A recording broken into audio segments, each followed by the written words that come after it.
¿Cómo andamos, compañeros de la forja? He acabado mi jornada y como sé que últimamente está gustando mucho que grabe en el aula porque le da como una especie de toque, grabo aquí antes de irme a casa. Nuestra mente habla, tiene un idioma propio que es una mezcla de palabras, imágenes, emociones. Es como cuando te preguntan en qué idioma se sueña. Tú sueñas imágenes, sueñas vivencias, oyes voces, pero realmente cuando tú piensas, lo que estás pensando no tiene un discurso usando el léxico que usas y explicas lo que vas a hacer o lo que estás pensando. Por ejemplo, yo he estado colgando unos carteles en el aula y mientras pensaba dónde colgarlos, los visualizaba y antes había tomado la decisión de colgar esos carteles, pero no había generado un discurso del tipo de voy a colgar estos carteles sino simplemente se genera como una amalgama de imágenes que quizás conlleven palabras. Es más un mundo semántico más que léxico, ¿no? Un mundo de significados combinados. Pero básicamente a base de imágenes. Pero sí que es verdad que en ocasiones tenemos un discurso léxico con palabras dentro de nuestra mente. Y esas palabras incluso a veces tienen tonos de voz y pertenecen a personas ajenas a nosotros. Seguro que en muchas ocasiones oís la voz de vuestra madre o de vuestro padre diciéndoos algo, o de un ser cercano, o de alguien especial, y cuando estáis en una situación determinada, es como que surge esa voz y enuncia una frase, ¿no? Como si esa persona te la estuviese diciendo en ese momento al oído. Y supongo que habréis tenido la experiencia de estar a punto de hacer algo malo, por ejemplo, y oír la voz de tu padre o de tu madre o de tu tutor o de quien fuese, ¿no? Diciéndote lo correcto. Y no sé, a mí me sucede, ¿no? Me sucede y me pasa en particular en el contexto del aula, y ayer se lo comentaba a mi amigo con el que me pasa, que es algo muy curioso. Y yo tengo un amigo del alma, yo creo que en algún vídeo alguna vez he hablado de él, le llamo hermano porque, bueno, pues aunque no sea hermano biológico es casi como si lo fuera. Y hace muchos años que no le veo, pero seguimos manteniendo gracias a la tecnología contacto. Y para mí es una persona con un corazón entrañable. Pues es una persona de las pocas personas a las que cuando veo me sale un abrazo de corazón, ¿no? Y no es que con las demás sea un falso, sino simplemente que el tema de abrazar a mí con naturalidad no me sale, pues porque no me sale, y con esta persona me sale sin ningún tipo de... me surge como necesidad. A mí hay una cosa que me desagrada mucho, lo digo para cuando tengamos nuestra quedada de titanes. Yo, si alargo la mano para dar la mano, me molesta muchísimo que me la parten y me vengan a dar un abrazo, ¿no? Porque no sé si es por mi experiencia, no sé, a veces lo he pensado, ¿no? Mi experiencia marcial, no me gusta el contacto físico como tal, ¿no? Es un terreno reservado para la intimidad, ¿no? O sea, romper la distancia y dar un abrazo no es para cualquiera, ni muchísimo menos. Entonces, bueno, pues esta es una persona con la que de corazón me salen los abrazos sin dudarlo. Y creo que son además abrazos sanadores, ¿no? Sabéis que hay una señora por ahí en el mundo, no me acuerdo ahora mismo del nombre, que dando abrazos ha creado tiene un seguimiento multitudinario de muchísimas personas solamente a base de dar abrazos.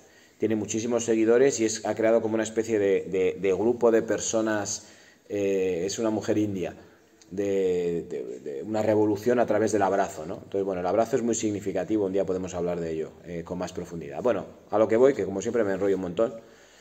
Pues yo cuando estoy en el aula, yo uso una técnica para poder hacer mejor mi labor como maestro, pero es una técnica que me cuesta, estoy intentando empezar a implementarla ahora en mi día a día, y es que cuando me dirijo a los niños, intento verme a mí en ellos, simplemente con un contenido físico, un continente, perdón, físico distinto, pero el mismo continente, ¿vale? Entonces es una práctica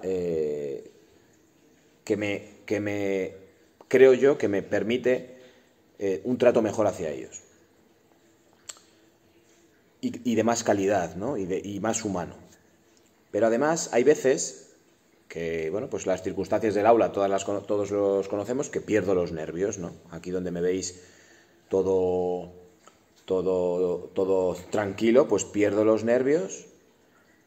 Y una de las cosas que me hace perder los nervios entre nosotros, ahora que no nos oye nadie, es que un alumno mire por esta maravillosa ventana que tengo aquí, que se ven los montes, se ven los árboles, hoy se ve a gente talando unos árboles, unos obreros que están talando unos árboles porque nos van a cambiar el patio, no sé qué, una maravilla de patio, las montañas al fondo, o sea, no tiene nada que ver con un colegio de ciudad, ¿no? Entonces yo veo, a veces tenemos unos ventanales enormes, que yo estoy dándolo todo, explicando, yo que sé, cómo se suma 3 más 5 o 5 más 3, y veo que algún niño está mirando por la ventana al señor que está talando el árbol, ¿no? Entonces a mí le llamo la atención y no sé, a la 12ª vez ya me altero.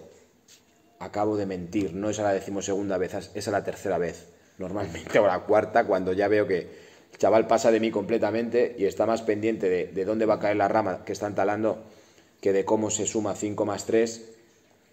Entonces en ese momento me exaspero y pues os imagináis lo que hace un profe, ¿no? Pues una subida de tono, etc. Y en ese momento automáticamente oigo la voz de este amigo mío especial diciéndome, pero hombre, Nima, pero ¿cómo no va a estar mirando? Además es gallego, entonces yo no sé hacerlo, pero en mi mente sí que conozco perfectamente ese tono, conozco perfectamente el tono de su voz, y le oigo decirme, pero Nima, ¿cómo no va a estar mirando ese árbol, que es muchísimo más interesante y que le atrae muchísimo más lo que está haciendo ese señor cortando esa rama que tú explicando cómo se suma 5 más 3?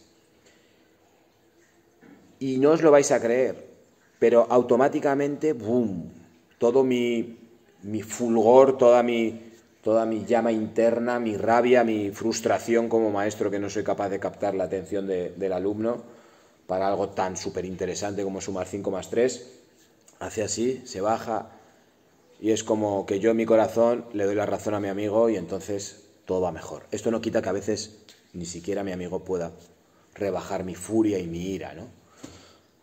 Y ayer se lo comenté, le grabé un audio por WhatsApp y le dije, mira, que sepas que me acompañas todas las mañanas en el aula y me haces ser mejor maestro, porque me haces comprender mejor las situaciones. Y me pasa con todas las salidas de tono de los niños, que son muchas. Yo llevo casi en esta profesión, pues no sé exactamente calcular, creo que desde el año 2011 o 2012. Y claro, voy viendo cómo de alguna manera pues vas ganando tablas y vas teniendo más capacidad para lidiar. He estado desde primero de primaria hasta segundo de la ESO, incluso algún año he tenido niños de tercero de la ESO en refuerzo. Entonces, bueno, pues vas viendo cómo es la evolución. Y a mí me encanta, siempre lo he dicho, que para mí es como un laboratorio para entender al hombre, porque tengo a pequeños hombres y mujeres, evidentemente, en formación, y ver cómo son sus mentes, cómo están desarrollando el lenguaje y cómo están empezando a comprender el mundo, me permite después entender cómo los adultos entienden el mundo. Y ya cuando pones al niño en relación con la familia, yo creo que todos los psicólogos deberían de pasar por el aula, por las aulas en sus prácticas durante un tiempo, aunque no se vayan a dedicar a los niños. Bueno, a lo que voy. Es fascinante ver cómo ese discurso de mi amigo me hace ser mejor. Y de alguna manera creo que todos tenemos en nuestra mente, y es algo maravilloso, pequeños discursos que aparecen en el momento adecuado. Y a veces de manera traicionera, porque a veces, insisto, al principio del vídeo lo he dicho, tú como adolescente vas a hacer algo malo y oyes la voz de tu padre, es la famosa voz de la conciencia, ¿no? Pero no es una voz aséptica, sino es una voz que tiene una persona que la emite, tiene un tono y tiene un contenido muy valioso. En japonés hay una expresión que se dice shin de shin, de corazón a corazón. En Oriente se dice del bedel. de corazón a corazón. En español no se usa mucho, ¿no? Pero hay la creencia de que los corazones de las personas de alguna manera están conectadas.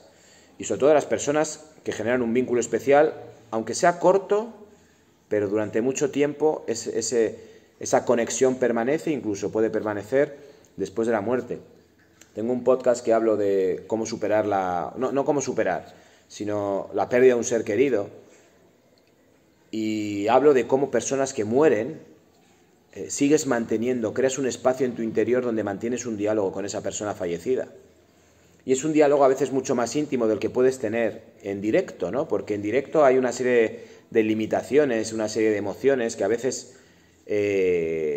pues no han permitido un diálogo, y con la persona cuando fallece ese diálogo se libera de ciertas historias y puede ser más profundo. Esto las personas que hayan perdido un padre o un familiar cercano querido pueden corroborar, que mantienen un diálogo con esa persona y que ese diálogo va progresando a lo largo de los años y se va volviendo diferente. Este Shin de Shin, este Del Bedel, este corazón a corazón, este vínculo, yo creo que es una cosa que es muy humana y que nos humaniza mucho y que nos nutre muchísimo, y que creo que es muy positivo dar rienda a tener estos espacios o estos pequeños discursos que son de otros, que se repiten en nuestra mente y que surgen en momentos determinados, porque creo que nos pueden hacer más humanos, y no solo eso, sino que nos pueden ayudar a que nuestro día a día sea como más leve, y que seamos más poderosos de alguna manera, ¿no? A la hora de afrontar las diferentes cuestiones y situaciones. Por ejemplo, el ejemplo que he puesto. Estoy seguro que vosotros también en ocasiones, lo podéis poner en los comentarios, oís voces de personas especiales en vuestra vida para bien o a veces para mal, ¿no? Entonces, ahí cabe la reflexión. Os mando un abrazo, no muy fuerte, que os rompo.